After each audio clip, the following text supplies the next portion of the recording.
You apologize when someone bumps into you.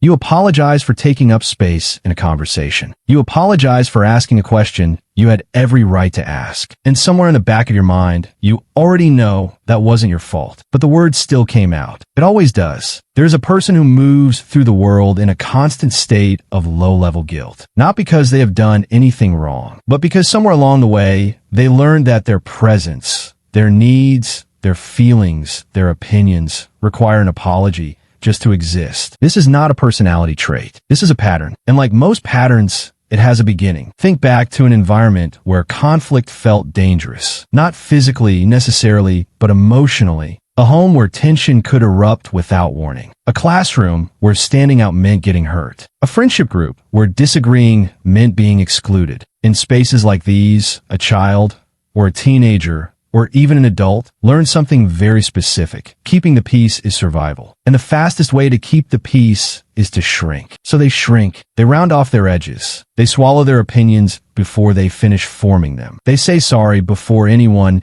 even has the chance to be upset. Because in their experience, getting ahead of the conflict, absorbing it before it lands, felt safer than letting it arrive on its own. Psychologists call this the fawn response. It sits alongside fight, flight, and freeze as one of the nervous system's core reactions to perceived threat. But where fight pushes back and flight runs away, fawn moves toward.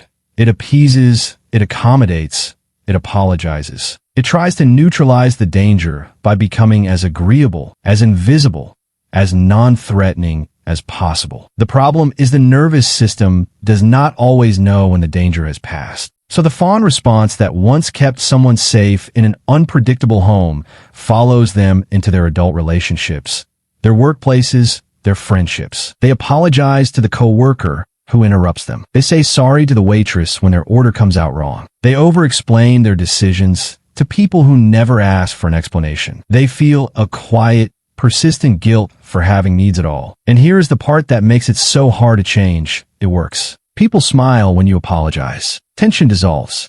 Conflict is avoided. The room feels safer. So the brain files it away. This is what safety feels like. This is what being accepted requires. And every time it works, the pattern gets a little more permanent. But there's a cost that builds quietly on the other side. Every unnecessary apology is a small signal sent inward.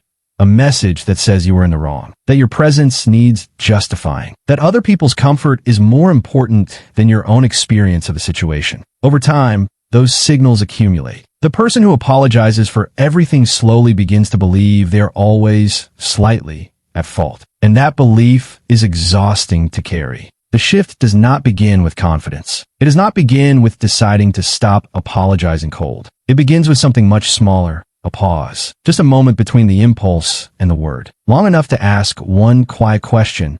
Did I actually do something wrong here? Sometimes the answer is yes. And the apology is real. And it means something. But sometimes, more often than they expect, the answer is no. And in that pause, they find something they were not looking for. A boundary. Not a wall. Not a confrontation. Just a quiet internal line that says, this one is not mine to carry.